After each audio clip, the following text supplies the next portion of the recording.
Entendamos este tipo de fístulas como una forma de malformación vascular adquirida. Esta va a consistir particularmente en las anastomosis patológicas entre arterias meningias con senos venosos durales, venas corticales o ambos. De manera tal que se constituyen como una fístula arteriovenosa al interior de las hojas durales, es decir, carecen de un nido y no tienen un componente intraparenquimatoso que va a ser pues, los elementos que lo van a diferenciar de otras malformaciones arteriovenosas. Recordemos que pese a que funcionalmente los senos durales se comportan como canales unilumen y unidireccionales, realmente en cuanto a su ultraestructura vamos a tener que están compuestos por la confluencia de varios canalículos que están entretejidos dentro de toda la matriz dural. Entonces, habiendo establecido que son unas fístulas que comunican directamente vasos arteriales con estructuras venosas, pues es importante esclarecer cuáles van a ser las aferencias arteriales. Estas principalmente van a venir dadas por ramas meningias de la arteria carótida externa, como podemos ver acá, que comúnmente van a tener relación con el seno longitudinal superior. Así vamos a tener ramas tentoriales de la arteria carótida interna, que como su nombre lo indica van a tener relación con fístulas ubicadas a nivel de tentorio, y también vamos a tener ramas meningias de las arterias vertebrales, particularmente la cara tentorial de la fosa inferior y las meninges pues en este mismo nivel. También vamos a tener aferencias dadas por las ramas piales de arterias cerebrales. En cuanto a su epidemiología, vamos a tener que son lesiones realmente infrecuentes con una incidencia de 0.15 a 0.9 por 100.000 personas al año. Corresponden al 10 al 15% de todas las malformaciones vasculares intracraneales, van a corresponder al 6% de las supratentoriales y al 35% de las infratentoriales. En cuanto a su edad de presentación, vamos a tener que ocurren más comúnmente entre los 50 y los 60 años. Realmente no hay predilección por sexo, no hay un componente genético identificado y hay una discreta predilección por el lado izquierdo sobre el derecho. En cuanto a su ubicación al interior de los senos venosos, vamos a tener que su principal ubicación va a ocurrir en la unión transverso sigmoidea, presentándose allí las fístulas hasta en un 60% de los casos. Siguen en frecuencia las fístulas querotidocavernosas, el tema de la última charla, seguidas por las fístulas al seno petroso, al seno sagital superior y las fístulas etmoidales. En cuanto a su etiopatogenia, en su mayoría van a ser lesiones idiopáticas y adquiridas. Al ser adquiridas, pues va a ser impreciso llamarlas malformaciones vasculares en la medida que pues, no van a ser congénitas. En cuanto a su etopatogenia, en realidad aún no es enteramente comprendida y se han postulado varias causas. Dentro de las principales va a ser la trombosis de senos venosos, como podemos ver acá una tomografía, una reconstrucción tridimensional de una tomografía de cráneo con contraste en la que vemos obliteración completa del seno transverso del lado izquierdo. Sin embargo, esto no va a ser la única causa a nivel de etiopatogenia, también van a verse relacionados con escenarios de trauma, infecciones intracraneales, inclusive con antecedentes de craniotomías. Hablemos ahora de su etiopatogenia. Como ya establecimos, realmente no es una noxa unicausal, es decir, su etiopatogenia se entiende a partir de la multifactorialidad. Pero pues el modelo fisiopatológico se fundamenta en esto, que es la trombosis de seno venoso. Pero en general, cualquiera de las noxias anteriormente mencionadas van a corresponder a un desencadenante fisiopatológico común, que es el aumento en la presión venosa del interior del seno. Ahí se plantean dos tipos de modelos para explicar su origen. Uno es la apertura de canales intradurales preexistentes, es decir, ya existe la fístula arteriovenosa dural de manera congénita, es decir, esta sería la malformación en el sentido estricto de la palabra, en la medida que existen canalículos intradurales pequeñitos de hasta 30 micrómetros, por los cuales al existir un aumento en la presión venosa, esta presión se va a transmitir al interior de estos canalículos intradurales, permitiendo que se abran, que se formen, que sean patentes y que haya circulación a través de los mismos. El otro modelo fisiopatológico es el de la angiogénesis, es decir, el aumento en la presión venosa se transmite retrógradamente a través de todo el sistema venoso, generando que haya expresión del factor inducible por hipoxia. Este, a su vez, va a involucrar a que a nivel arterial haya expresión del factor de crecimiento endotelial y del factor de crecimiento fibroblástico que eventualmente va a llevar a un resultado común va a ser el de la formación de la fístula arteriovenosa intradural. Es decir, existen dos modelos para explicarlo. Uno congénito, es decir, la fístula ya existía y simplemente se hizo patente por un aumento de la presión venosa, o la fístula se desarrolló de nuevo mediante factores angiogénicos en respuesta a la hipertensión venosa. ¿Cuál es el problema? Que la trombosis de senos venosos realmente no es un factor necesario ni suficiente en la medida que no todos los pacientes con trombosis de senos venosos van a desarrollar las fístulas. Sin embargo, se ha documentado un aumento en la prevalencia de estas fístulas en pacientes con trombofilias hereditarias, como son la deficiencia del factor 5 de Leiden o la deficiencia de las proteínas C y S de la coagulación.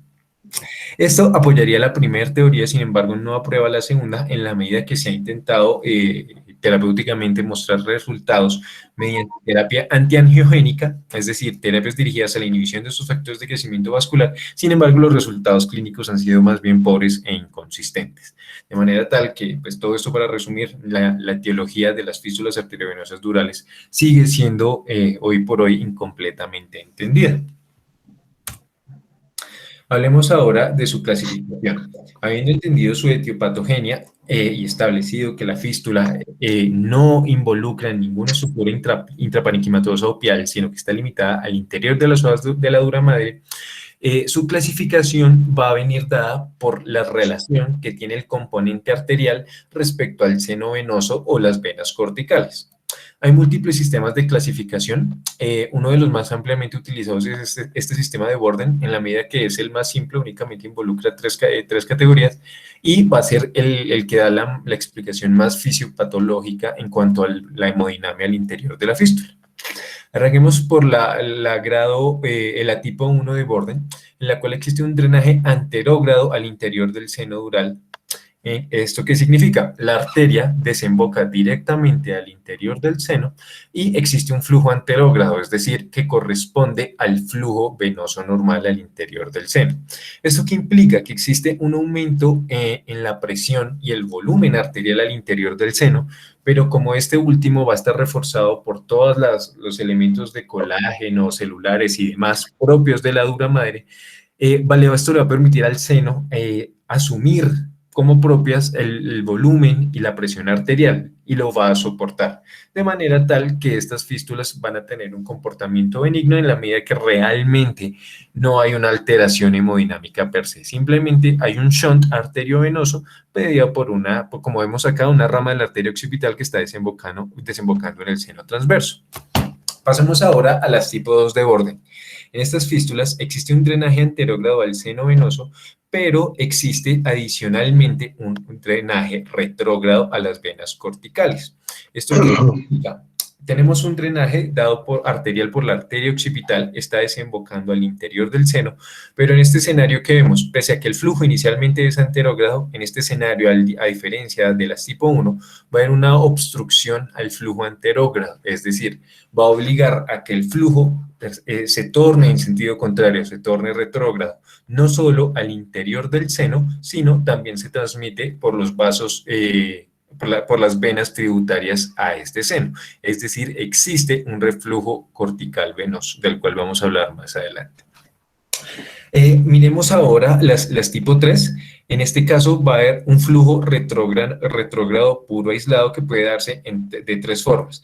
Primero, que la fístula arterial desemboque directamente en la vena cortical, como lo vemos acá, que haya un segmento atrapado al interior del seno que obligue que todo el flujo se dé exclusivamente de manera retrógrada a través de venas corticales, o escenarios en los que existen varicosidades o ectasias venosas que obliguen al reflujo a las venas subaracnoideas.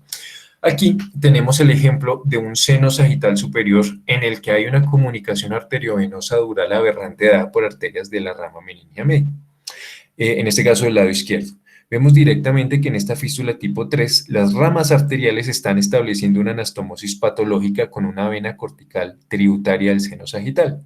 Este tipo de fístulas van a ser las más peligrosas porque, como vamos a ver más adelante, hay una transmisión directa de toda la volemia y la presión arterial a venas corticales.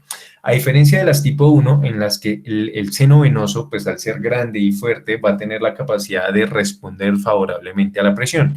Sin embargo, la vena cortical tiene un escenario completamente distinto en cuanto a que va a tener paredes delgadas, va a tener una poca capa muscular, es decir, va a ser inherentemente frágil a la transmisión de la presión arterial.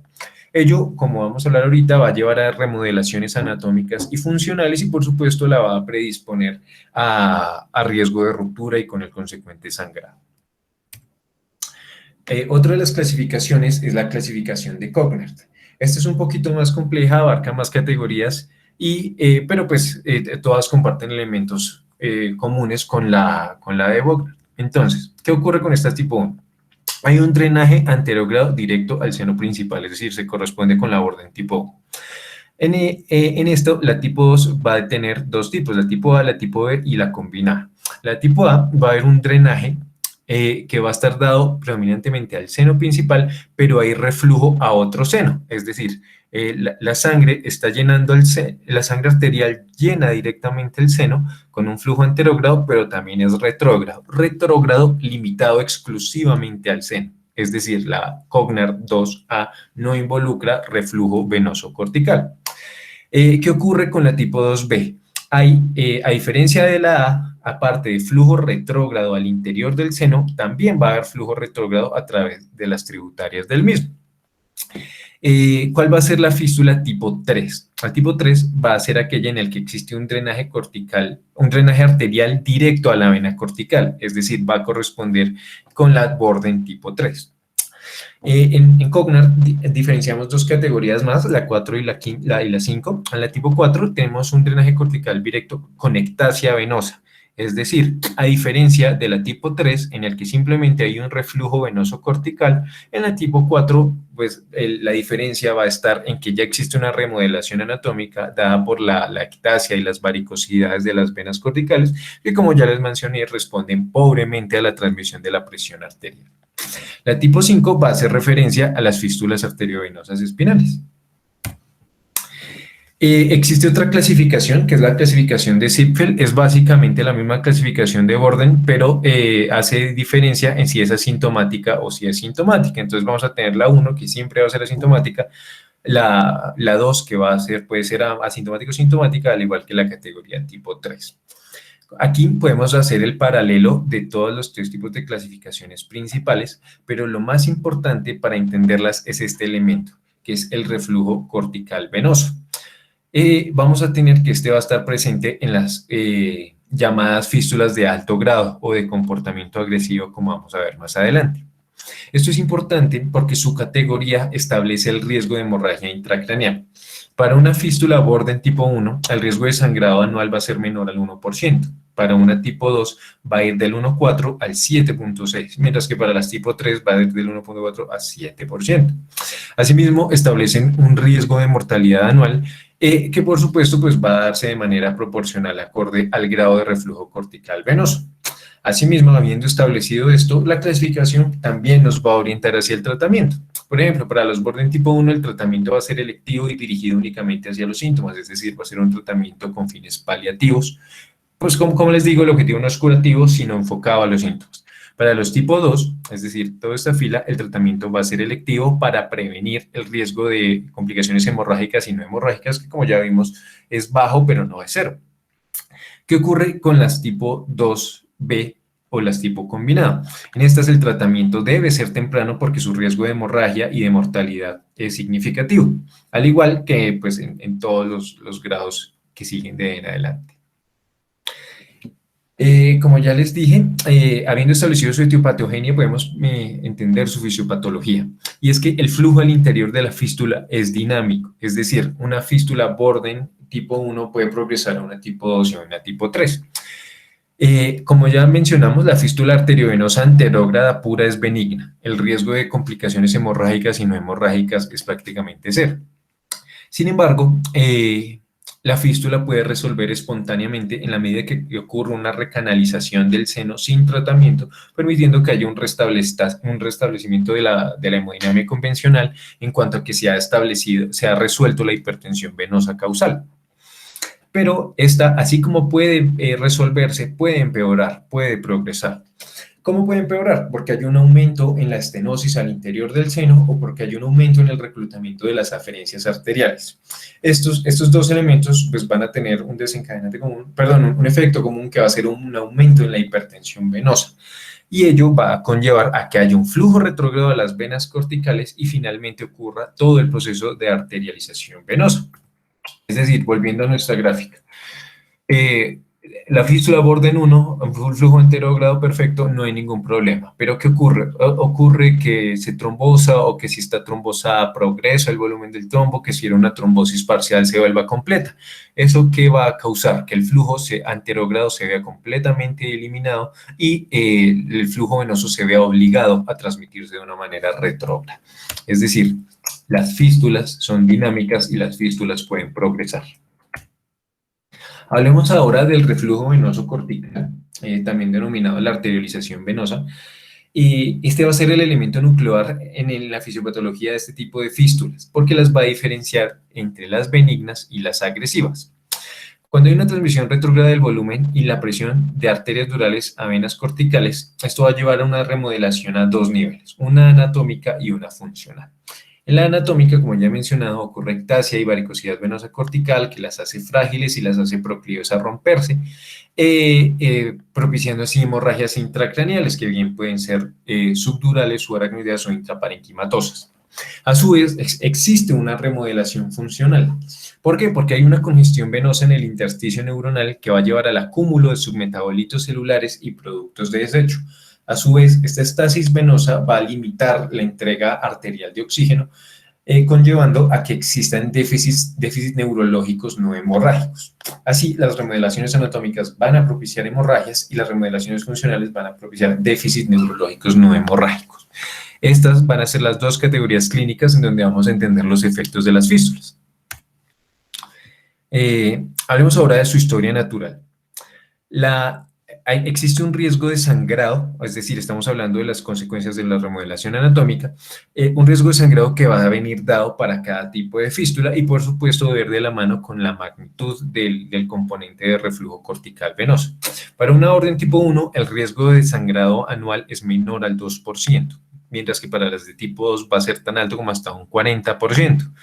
En el tercero, habiendo un máximo trayecto fistuloso entre la arteria y la vena cortical directamente, estas van a tener un riesgo de ruptura sumamente alto, de manera tal que pues, para los grado 3 y las grado 3, pues el tratamiento va a ser meritorio. Solo el 1% de las fístulas grado 1 progresan a grados 2, 3, es decir, estas fístulas son benignas en cuanto a su riesgo de sangrado y en cuanto a su posibilidad de progresar.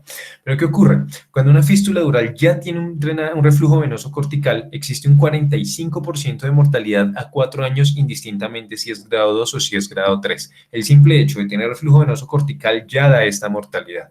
Asimismo, la presencia del reflujo va a hacer que exista un riesgo de 19.2% de hemorragia intracraneal anual y de 10.9% de déficit neurológico no hemorrágico por año. En cuanto a los pacientes que debutan con sangrado, la posibilidad que existe un resangrado dentro de las primeras 2 semanas es hasta del 35%, es decir, más de 1 de cada 3 va a presentar resangrado en las primeras 2 semanas al debutar con una clínica hemorrágica, lo cual hace pues, obligatorio, por supuesto, su tratamiento. En cuanto a su agresividad, es decir, la posibilidad que tiene de dar complicaciones tanto hemorrágicas como no hemorrágicas, se ha determinado que existe un patrón dado por su localización. Las más severas, las más agresivas, las que más se rompen y más se complican, van a ser las tentoriales, seguidas por las silvianas y en último las etmoidales. Sin embargo, estas etmoidales van a tener una particularidad de la que vamos a hablar ahorita. Hablemos ahora de la clínica. Dado que las complicaciones pueden ser hemorrágicas o no hemorrágicas, las características van a ser inespecíficas y van a venir dadas por la localización y el grado de la fístula. Por ejemplo, pues la hemorragia va a dar un déficit focal, por supuesto, dado por su localización. Sin embargo, existen déficits no hemorrágicos dados por diferentes escenarios, como por ejemplo, pongamos el ejemplo de una fístula arteriovenosa dural que involucra el drenaje venoso cerebral profundo, es decir, una que drene a la vena de Galeno, generando que exista un declive global en el retorno venoso, aumentando la presión venosa, llevando esto a clínicas tipo hidrocefalia, si hay compromiso vitalámico podemos tener escenarios de demencia, puede haber compromiso compresivo por el efecto mecánico de las fístulas arteriovenosas en la fosa anterior que puede llevar a oftalmoplejía o por obstrucción a la función de los músculos extraoculares. Como vimos en la charla pasada, el compromiso del seno carotidio va a llevar un aumento del seno cavernoso va a llevar un aumento a la presión interior del mismo, ocasionando pues la clínica típica de la fístula carotido cavernosa. Pueden haber también escenarios de pérdida visual dados por congestión al interior de la órbita, puede haber papiledema, pueden haber clínicas neuropáticas como espasmo hemifacial, neuralgia trigeminal, todo eso secundario al efecto que tiene la alteración hemodinámica al interior de la fístula. Es decir, la clínica en una fístula arteriovenosa dural es inespecífica y no nos va a orientar hacia su localización.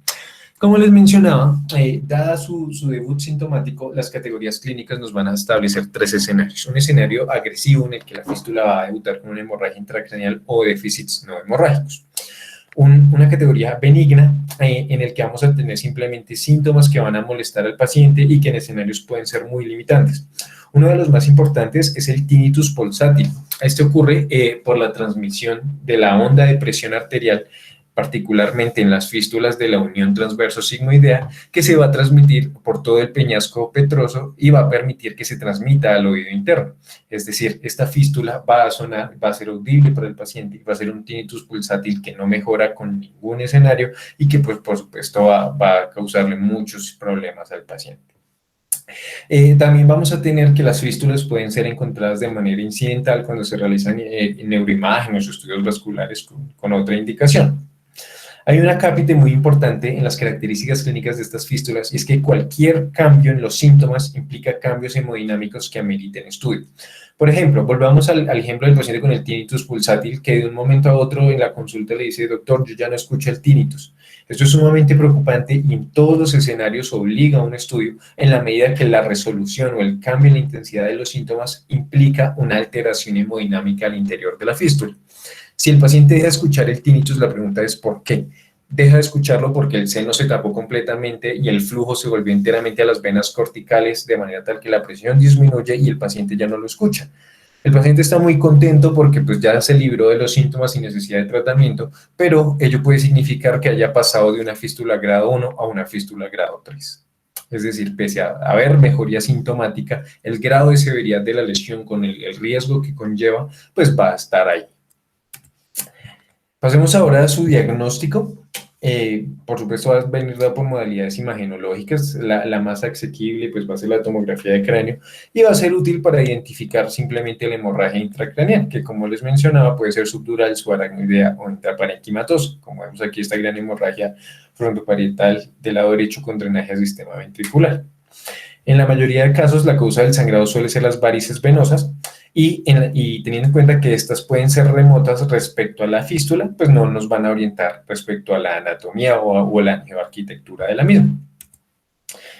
¿Qué vamos a ver en resonancia? La resonancia pues, nos va a permitir una mejor discriminación de la anatomía vascular y las relaciones con el parénquima. ¿Cómo lo vamos? Vamos a ver los elementos de la fístula, vamos a ver vacíos de señal, vacíos en flujo, en las secuencias de T2 que van a corresponder a, como vemos acá, venas grandes, tortuosas y arteriolizadas que van a ser adyacentes a los senos venosos.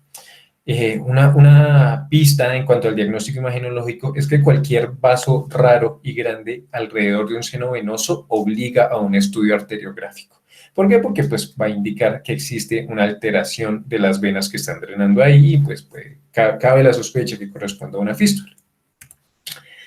En el FLAIR vamos a poder ver el edema vasogénico secundario a la hipertensión venosa y en las secuencias contrastadas vamos a ver la dilatación de los vasos leptomeningeos, las trombosis de senos venosos y demás. Aquí podemos ver en esta secuencia coronal T1 con contraste, podemos ver el signo del delta en el seno sagital, en su tercio medio, llegando al posterior, indicativa de una trombosis de senos venosos, que como ya mencionamos, pues va a ser un elemento fundamental en su etiopatogenia. La arteriografía por sustracción digital va a ser el gold estándar diagnóstico en cuanto a que establece la angioarquitectura de la fístula. Siempre este estudio debe incluir las arterias carótidas internas y externas y las arterias vertebrales. ¿Por qué internas y externas? Porque existe el riesgo que haya irrigación compartida a nivel arterial, tanto por ramas de una como de la otra. Estas internas, por lo general, van a venir dadas por ramas de la meningia media y las externas son las ramas de las arterias occipitales.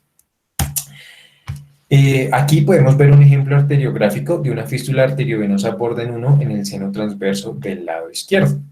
Vemos acá que existen irrigaciones dadas por la arteria cerebral posterior que vemos acá, por arterias musculares, seguramente la arteria de la carótida extracraneal, y ramas de la arteria meningia posterior, todas estas drenando al seno transverso izquierdo. ¿Qué vemos acá? Que en esta fase arterial de nuestro estudio, de nuestra arteriografía, hay un drenaje venoso temprano, es decir, existe una transposición del medio de contraste intraarterial a una estructura venosa muy rápida. Noten ustedes que no existe, que no vemos llenado de contraste en otros senos venosos ni en otras venas, es decir, esto indica que existe un trayecto fistuloso, una comunicación arteriovenosa patológica, en la medida que vemos un llenado venoso en la fase arterial. Bueno, aquí vemos en otra proyección más de lo mismo, pero esto para establecer que en una arteriografía lo que vamos a ver es que exista ocupación venosa en la aplicación arterial del medio de contraste de manera temprana. Aquí vemos una correlación de este flare que vimos hace unos momentos, en el cual vemos un edema bitalámico importante. En este caso va a ser atribuible a una fístula arteriovenosa borden 3 que drena directamente a la vena de Galeno. Como vemos aquí en esta fase arterial, vemos unas ramas de la arteria occipital que están haciendo una anastomosis patológica y temprana con la vena de Galeno. Al aumentar la presión venosa del drenaje cerebral profundo, hay una transmisión retrógrada del mismo, una congestión del intersticio neural que pues vamos a ver reflejado a manera de edema, en este caso a nivel de tálamo. Esta imagen la traigo a colación porque me pareció curiosa, la encontré reportada en un estudio en el que mencionaban que este era un paciente de 64 años que había debutado con una hemorragia, perdón, que había debutado con una demencia rápidamente progresiva, habiéndose descartado pues causas metabólicas y demencia primaria. Se encontró que la causa era una fístula arteriovenosa que comprometía la vena de Galeno. Aquí vemos otro ejemplo, vemos la correlación de estas varices, de estos vacíos de señal de flujo correspondientes a varices venosas en esta secuencia axial de T2. Vemos que se encuentran predominantemente en el lado izquierdo y ubican la fosa anterior. Aquí vamos a ver que corresponde a una fístula arteriovenosa borden 3 etmoidal, en el cual existen anastomosis patológicas que vienen desde la arteria oftálmica y se van a comunicar con venas corticales que están desembocando en el tercio más anterior del seno sagital superior. Vemos que existen aquí con el asterisco, vemos unas venas grandes, ingurgitadas, que por supuesto sabemos no corresponden a ninguna estructura en la anatomía normal y van a corresponder a la transmisión de la arteria oftálmica, de la presión de la arteria oftálmica a todas estas venas que drenan al seno. Como les mencionaba antes, las arterias etmoidales van a tener una característica agresiva per se, y es que su tratamiento va a involucrar la cateterización de las arterias oftálmicas, con el riesgo inherente que existe de la lesión isquémica de la retina por la embolización de la arteria central de la misma. Pasemos ahora al tratamiento. Esta es una imagen de Schmidt. Ellos establecen un algoritmo de manejo acorde a si existe o no reflujo venoso cortical. Si no existe, es decir, estamos hablando de la fístula benigna, borden 1, vamos a establecer si el paciente está asintomático o tiene síntomas tolerables o si los síntomas son intolerables. Si son intolerables, el tratamiento va a ser paliativo, es decir, vamos a apuntar a una embolización transarterial de las aferencias de la fístula, no con el objetivo de obliterarla completamente, sino con el objetivo de mejorar la sintomatología mediante la disminución del gradiente de flujo a través de la misma.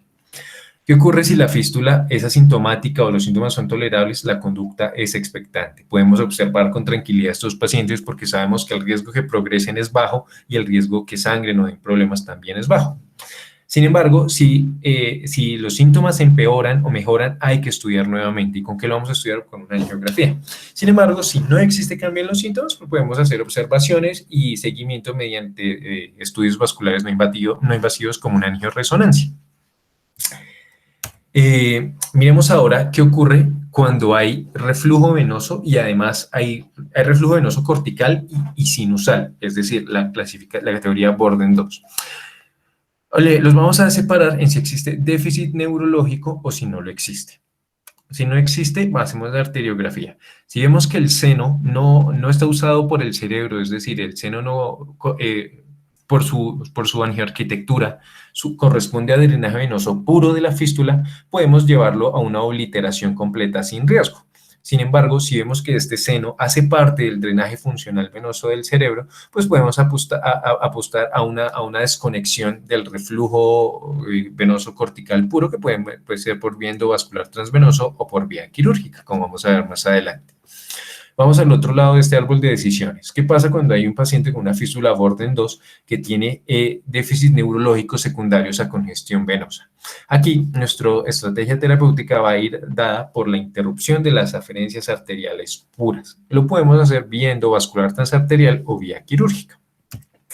Pero pasemos a la categoría más interesante, que son las fístulas de más alto grado, las Borden 3, es decir, aquellas que presentan un drenaje cortical venoso puro y con un altísimo riesgo de sangrado y complicaciones. ¿Qué ocurre si el paciente no tiene déficit y vemos en nuestra arteriografía que hay un reflujo de venoso cortical por una vena que no está sido empleada por el cerebro? Podemos llevar una desconexión del reflujo cortical vía endovascular transvenosa o vía quirúrgica. ¿Qué ocurre si existe un reflujo cortical por una vena que está usando el cerebro? En este caso vamos a apuntar a una interrupción de las aferencias arteriales vía endovascular transarterial o quirúrgica. Vámonos al otro lado. ¿Y qué ocurre con estos pacientes Borden 3 que tienen déficits secundarios a congestión venosa, a la hipertensión venosa, como veíamos anteriormente? Aquí lo que vamos a hacer es una interrupción de las aferencias arteriales, vía transarterial endovascular o vía quirúrgica. Habiendo establecido esto, hablemos todas las modalidades de tratamiento que existen para este tipo de entidades. Una de ellas es la compresión manual. Esta consiste en la aplicación de presión sobre la arteria carótida o la arteria occipital con la mano contralateral 3 veces al día. Se ha descrito que estos pacientes van a presentar una mejoría sintomática en más o menos el 20 al 30%. Sin embargo, existe un muy alto riesgo de ateroembolía por desprendimiento de alguna placa dada por la compresión de estas arterias, que como ya vimos, pues se va a hacer 3 veces al día en pacientes que están en la quinta o sexta década de la vida con un proceso aterosclerótico pues bien importante de base.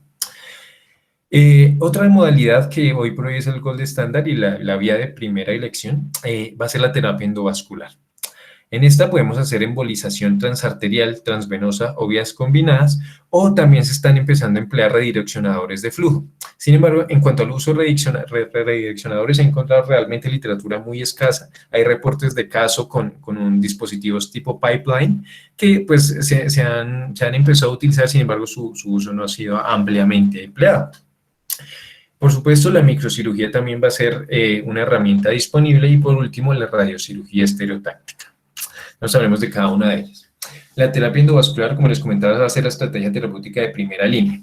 En este caso, nuestro objetivo va a ser la embolización del trayecto fistuloso.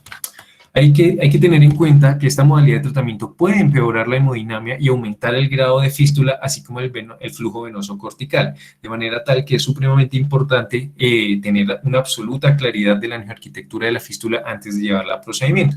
¿Por qué? Porque si hacemos, por ejemplo, tenemos una fístula Borden 1 en la cual vamos a hacer una embolización y tapamos, sacrificamos el seno, pues vamos a hacer que el flujo sea completamente retrógrado y que esta Borden 1 se vuelva de manera iatrogénica una Borden 2 o una Borden 3. En cuanto a los abordajes, pueden ser transvenosos, transarteriales o combinados y se pueden emplear distintos materiales, en N-butil-2-cianoacrilato, el Onyx, el Squid, el FIL que va a ser las siglas para un líquido inyectable hidrofóbico que se puede precipitar, y también vamos a poder emplear los coilos. Hablemos ahora de la embolización transarterial.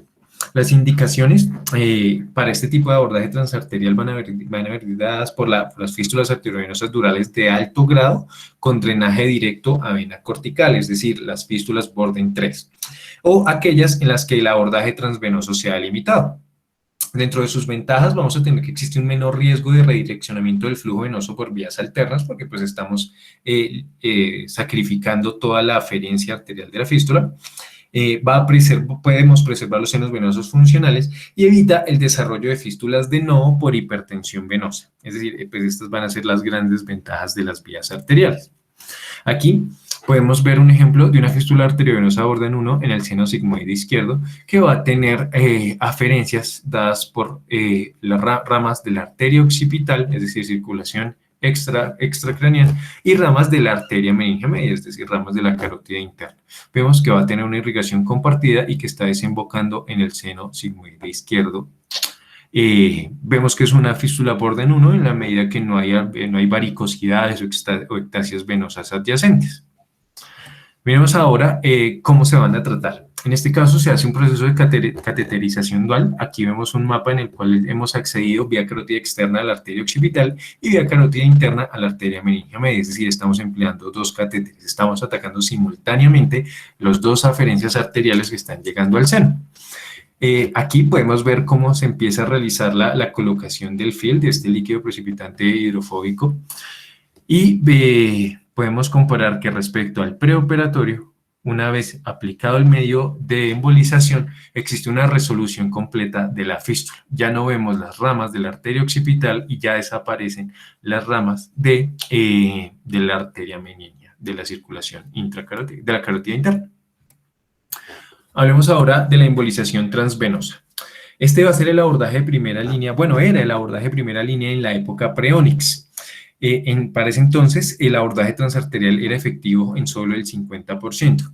Con el desarrollo del Onyx, un material para embolización que ha sido ampliamente estudiado y ampliamente implementado hoy por hoy, porque tiene unas características muy buenas. Una de las principales es pues, su tiempo de solidificación, y que va a tener una forma de disposición al interior de la fístula, bueno, al interior del vaso, que se describe como la lava. Va a ser espeso, va a ser lento, pero va a tener un movimiento constante que se puede controlar.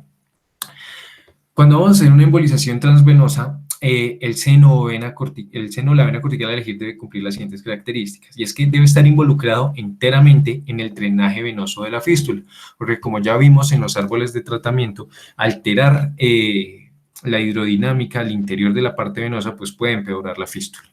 Y también es importante que el seno o la vena cortical a embolizar no debe hacer parte del sistema de drenaje venoso cerebral funcional, es decir, debemos embolizar una vena o un seno que sea enteramente sacrificable.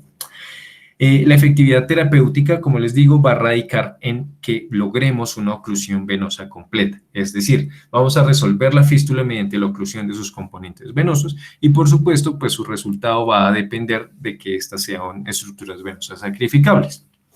En cuanto a sus indicaciones, vamos a tener que estas son útiles para el abordaje transarterial, cuando el abordaje transarterial es limitado, como por ejemplo arterias pequeñas, arterias tortuosas, como vimos en el caso de las fístulas etmoidales. Aquellos en los que la aferencia arterial sea dada por las ramas directas de la arteria carótida interna o la arteria vertebral por el riesgo que existe del compromiso embólico de grandes arterias.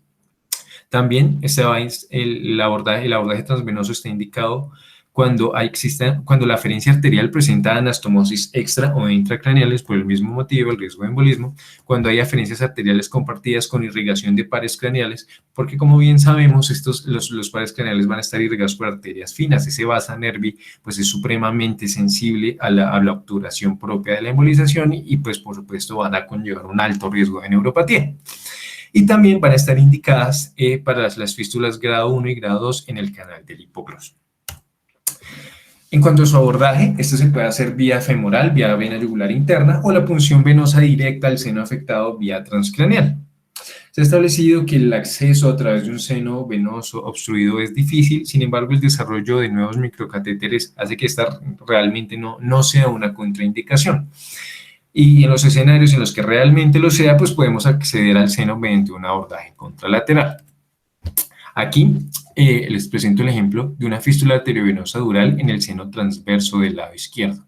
Aquí vemos que las aferencias arteriales vienen dadas por arterias de la rama meningia media y por arterias, por ramas de la arteria occipital y en este caso también por la meningia posterior. Vemos cómo todas ellas están drenando al seno transverso del lado izquierdo. Adicionalmente, esta fístula tenía una aferencia arterial dada por la arteria de Davidoff y Schechter, una de las arterias tentoriales provenientes directamente de las arterias vertebrales.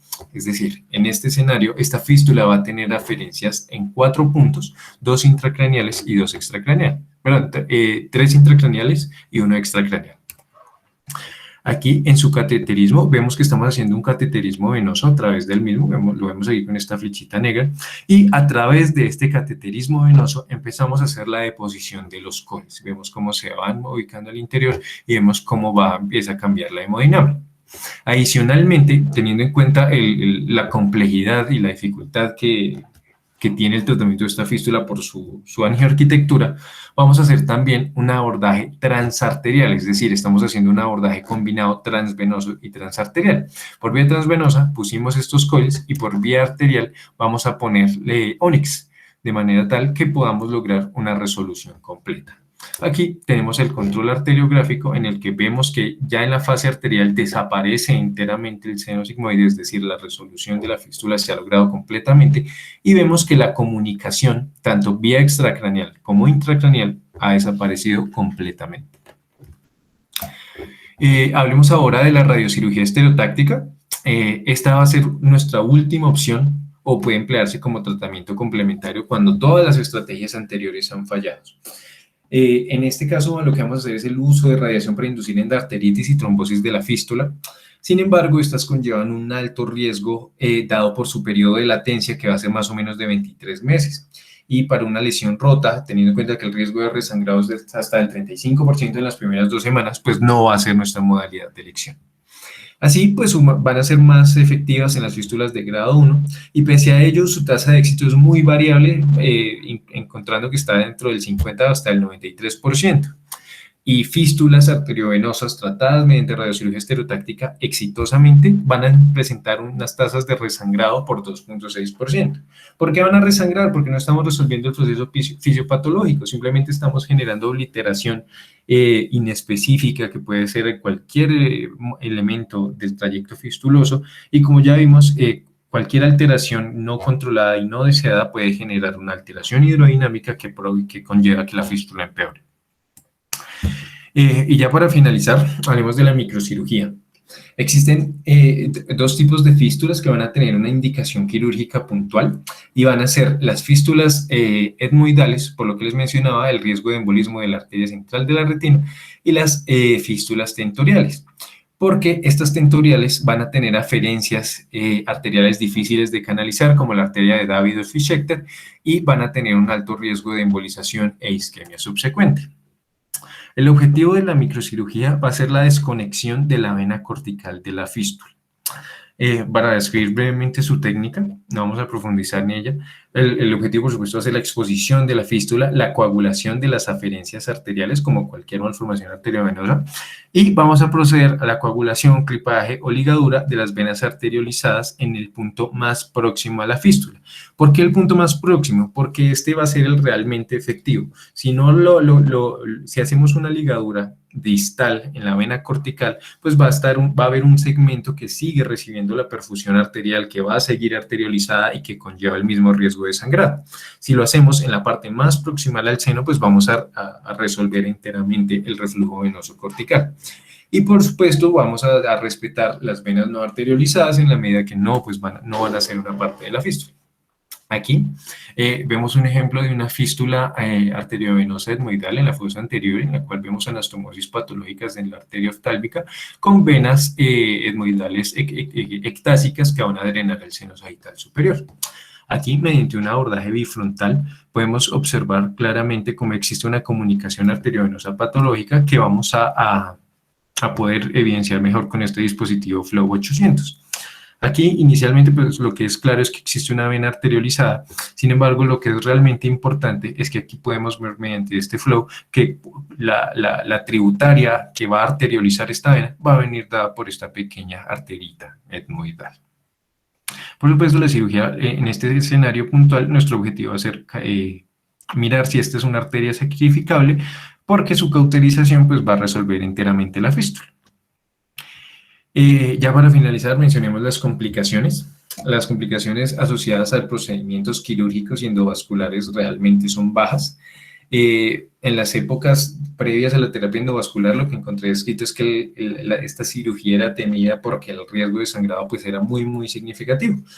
Sin embargo, pues en los tiempos modernos vemos que de 74 cirugías realizadas en este escenario, pues la pérdida significativa solo fue en 8 de estos pacientes, mientras que para los de terapia endovascular vemos que realmente la incidencia de complicaciones pues es mínima. Y bueno, eso era lo que les quería compartir esta noche.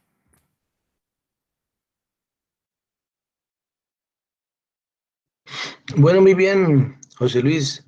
Un tema bastante complejo en el sentido de que es bien infrecuente, como usted lo mencionó al principio de la charla.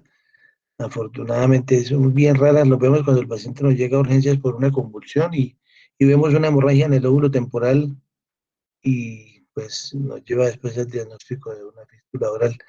Actualmente todos estos casos se remiten a manejo por terapia endovascular para realizar el diagnóstico exacto, porque como dijo el doctor Bastos la vez pasada, hay que hacer cateterismo selectivo de los 6 vasos cerebrales y ubicar exactamente en dónde se encuentra la lesión. Eh, Muchas gracias.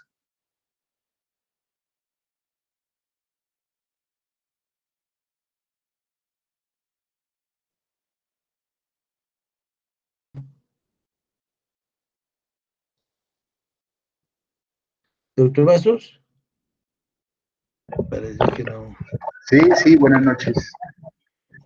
Siga, Estuvo muy buena la charla de José Luis. Como él lo explicó, la tendencia actual es a tratar de solucionar el problema por vía endovascular. Pero sin embargo, las fístulas de la fosa anterior, la manera más sencilla es haciéndolo con cirugía. No es necesario cuando uno va a tratarlo por vía quirúrgica, no es necesario ir a coagular la dura madre ni buscar las aferencias. Simplemente la filosofía en cirugía con cualquier fístula dural es buscar la vena de drenaje. Y como él lo dijo, buscarla en el sitio donde se origina el drenaje. Estas fístulas de la fosa anterior, últimamente ya ha habido grupos en que están describiendo que se pueden hacer por vía endovascular, pero no se suele hacer por vía endovascular entrando por las aferencias, sino navegando a través del seno longitudinal y llegando a la parte, al tercio anterior del seno longitudinal, entrando a las venas de drenaje a través del seno y ocluyéndolas. Sin embargo, llegar hasta la parte anterior del seno longitudinal a veces no es sencillo. Puede que sea muy sencillo, como puede que no. Entonces, yo creo que estas fístulas de la fosa anterior sigue siendo inicialmente de manejo quirúrgico. Además, con alguna frecuencia en estas fístulas de la fosa anterior, se diagnostican cuando se rompen y puede encontrar un gran hematoma en el lóbulo frontal o hematomas subdurales agudos. Entonces, pues se aprovecha para drenar los hematomas y para ocurrir la vena de drenaje. Lo mismo sucede con las fístulas durales tentoriales. No es necesario de ir a coagular los vasos, de coger las ramas de la meninge, de coagular, no, simplemente va uno a buscar la vena de drenaje. A veces esa vena de drenaje es una vena que va drenando y la encuentra uno por la fosa posterior, entonces se hace una craniotomía suboccipital, se busca el tentorio y se ocluye la vena muy pegada al tentorio. O a veces esta vena de drenaje está supratentorial, a partir del tentorio, pero drena hacia arriba, entonces es lo mismo, entonces va y se busca la vena y se ocluye. Tal vez estos son como los dos únicas ocasiones en que uno por medio de cirugía va a tratar estas fístulas. El resto lo hacemos por vía endovascular. Entonces, como esta es una enfermedad básicamente de los vasos meningios, con mucha frecuencia nosotros vamos por la arteria meningia media y solucionamos el problema por vía arterial. Sin embargo, uno tiene que estar seguro que está dentro de la fístula, que uno lleva el catéter hasta el sitio exacto donde está la fístula. Haciéndolo de esta manera, uno puede inyectar el líquido embolizante y tapar exactamente la fístula. A veces uno ve que si sigue inyectando, ese líquido embólico puede ir de manera retrógrado a las aferencias. Por ejemplo, nosotros podemos embolizar en la arteria meningia media. Llegamos hasta el sitio de la fístula y de manera retrógrado se pueden comenzar a tapar las arterias de la arteria meningia del tronco meningo hipofisiario, que de otra manera sería imposible ocluirlas. Entonces uno siempre tiene que tener mucho cuidado. Si llegó al nido, embolizar un poquito más, pero hay que tener mucho cuidado de no seguir embolizando porque de manera retrógrada puede llegar uno hasta la arteria carótida. Entonces, lo más importante es llegar exactamente al sitio fistuloso. Si uno no llega al sitio fistuloso, la fístula va a seguir abierta y lo que sucede es que generalmente la fístula se vuelve a abrir y se vuelve a abrir reclutando vasos de otros territorios y empeorando la situación. Entonces, la situación ideal es entrar por vía arterial y tapar exactamente el sitio. Si no se puede hacer, entonces se debe tratar la vía venosa. La vía venosa, la filosofía sería igual que a cirugía. Ir exactamente a ubicar la vena de drenaje lo más cerca posible a la fístula y taparla en ese sitio. A veces, como la mayoría de las fístulas durales son en el seno sigmoide y transverso, uno tiene que hacer un estudio angiográfico muy completo para estar seguro de lo que dijo José Luis. Hay que saber si el drenaje venoso está siendo fisiológico, está siendo utilizado por el cerebro. Y básicamente esto es cierto en la vena de la B. La vena de la B con mucha frecuencia está involucrada en esto, entonces uno tiene que saber si la B está drenando de manera anterógrado al seno o está drenando de manera retrógrado. Entonces, cuando drena de manera retrógrado, pues uno la puede ocluir por vía venosa. Entonces, con frecuencia nos toca utilizar balones, balones que metemos dentro de los senos, inflamos el balón, mientras por vía arterial estamos inyectando el líquido embólico. ¿Esto con qué objetivo? Para que si el cerebro está utilizando el drenaje de los senos venosos o de alguna vena como la vena de la B, entonces no vaya a haber llegada de líquido embólico a estos drenajes, entonces inflamos el balón para contener el líquido embolizante y que no se vaya a tapar un seno venoso que está siendo utilizado, porque eso puede ser desastroso. Bueno, afortunadamente, pues la inmensa mayoría de las fístulas durales de alguna manera se pueden ocluir. Y pues ya José Luis nos ilustró lo suficiente acerca de cuáles son las las malignas, las que hay que tratar por obligación. Estas fístulas del seno sigmoideo y seno transverso con mucha frecuencia reciben ramas de la arteria occipital. Su ramita tiene unas pequeñas ramitas que son las ramitas mastoideas, y estas ramitas mastoideas o transpetrosas son las que van a irrigar el séptimo par. Entonces hay que tener mucho cuidado con estas fístulas cuando uno está embolizando por vía arterial, porque el paciente puede terminar con una plejía periférica del séptimo par. También nos lo mencionó José Luis. Bueno, yo creo que eso es básicamente como un resumen de lo que nosotros hacemos para dilucidar si vamos a ir con cirugía o si vamos a ir por vía endovascular. Gracias. Doctor Basso, yo tengo una pregunta, si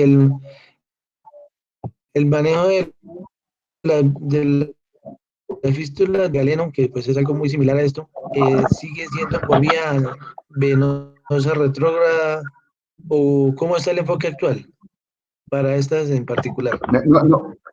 No le entendí la pregunta porque está cortada O sea, lo que llamamos los aneurismas de la vena de galeno, ¿cómo es el enfoque actual? Bueno, entonces los aneurismas de la vena de galena son una patología muy compleja, muy compleja. Hace no sé, hace como un mes tuvimos un caso en el hospital universitario al cual no le pudimos resolver la situación, porque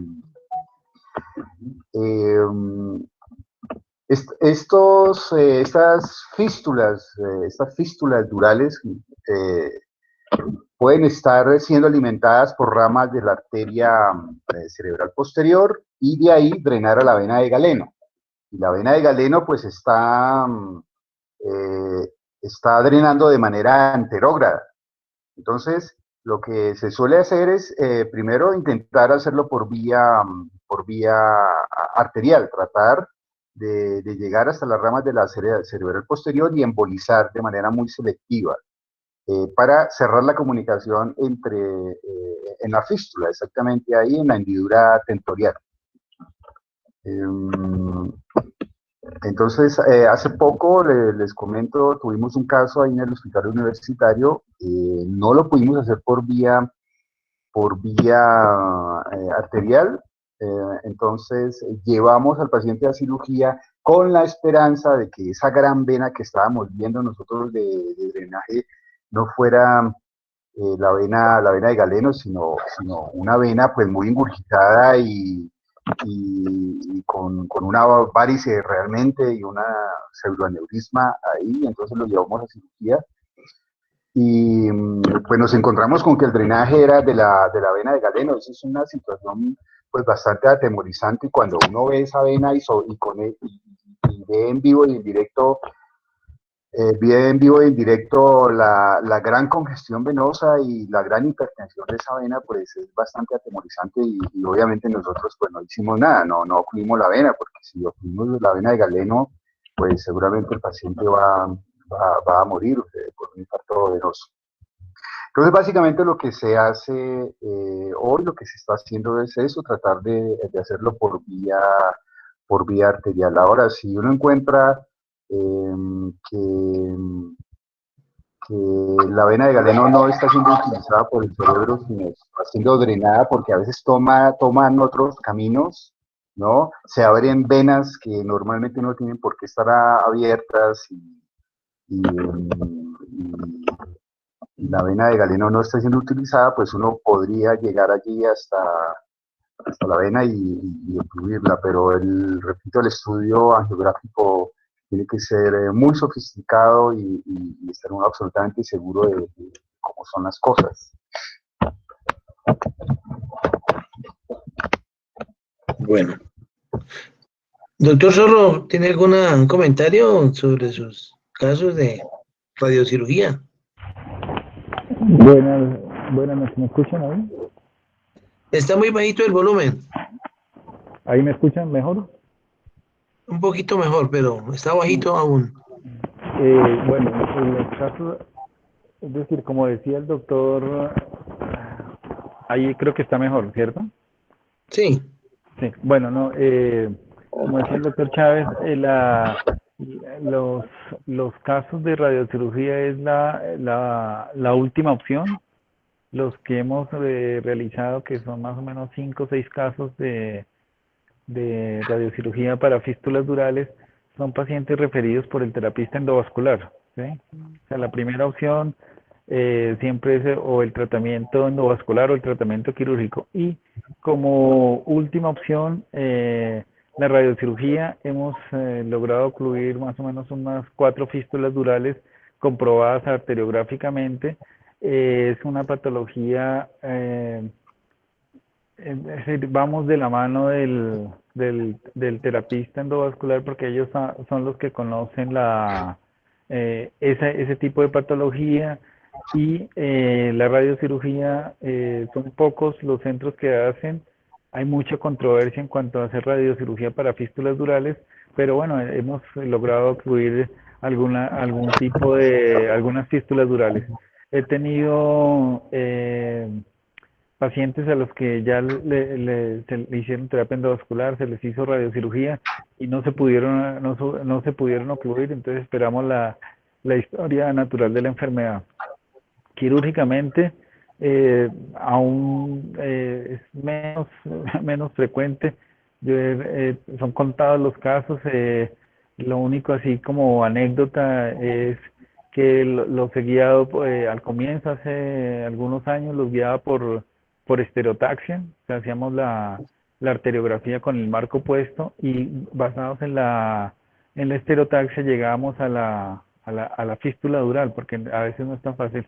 Y un par de casos que han sido operados de urgencia, nos han confirmado que son fístulas durales, pero el paciente ha tenido hematomas intracerebrales, entonces hemos hecho el drenaje hematoma y de una vez el cierre de la fístula dural. Pero pues en términos generales son patologías escasas, no las vemos muy frecuentemente, no sé, creo que de todas formas es porque solamente pedimos arteriografía de 4 vasos, ¿no? Entonces no estamos pidiendo la escarótida externa, por eso pienso que diagnosticamos muy poco ese tipo de patologías. Pero sí, conclusión, la radiocirugía es algo, es la última armamento que hay en este tipo de terapias. Gracias. De defensa por los presuntos excesos de la fuerza pública durante las recientes manifestaciones. El ministro de Defensa, Diego Molano, aún no interviene, pero sí se ha presentado un ¿Algún comentario adicional? de la oposición que se está en su funcionario. Buenas noches, aló, Jaime. Sí, lo oímos, profesor. Yo no sé si comentó José Luis dentro de la génesis de estas fístulas, los traumas, ¿no? Que a veces van muy de la mano, ha habido antecedentes de trauma y la misma hematoma hace como una especie de angiogénesis formando esta fístula y el otro grupo es los congénitos. Yo me acuerdo de un par de casos de fístulas congénitas. Estoy hablando de un paciente de hace 20 años cuando no se ha desarrollado todavía mucho la endovascular. Le hice una arteriografía y curiosamente en el sitio de la bifurcación de la carótida no eran 2 sino eran 3 y de una de esas salía directamente todo el flujo hacia la fístula que era de la fosa posterior en el seno transverso. Yo me acuerdo que en esa época pues lo que se hacía o lo que hice fue ligar esa tercera rama que encontré mejorando espectacularmente la fístula. Creo que al año volvió a reorganizarse porque se hizo a nivel del cuello muy distal. Entonces eran esas dos cositas. Para que prosperara una moción de censura contra el ministro de Defensa se necesitaría, además de los votos de la oposición, dos bancadas de... Bueno, no sé si haya más comentarios. Hasta el momento esos votos por ahora son improbables. Incluso el partido... Bueno, muchísimas gracias y ya estaremos convocando la nueva conferencia. Muchas gracias. Que descansen. Gracias por su atención.